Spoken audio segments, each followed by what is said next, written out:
شباب زواج ب500,000 وتشبع تأبرني وابن عمي وتبوله وفتوش. عجبتك السالفة؟ خليك وياي.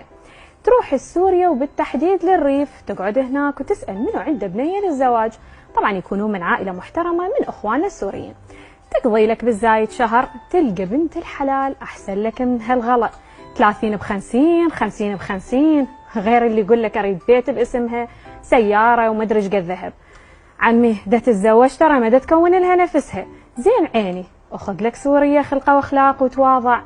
تتزوج بعقد وتصدقه من السفارة العراقية بسوريا وتجيبها وياك للحدود، تدخلون العراق متزوجين، تروح بيها للإقامة، تسوي الإقامة وتاخذ وياك قيد العقد مال الزواج ومصدقة من السفارة وفحص دم.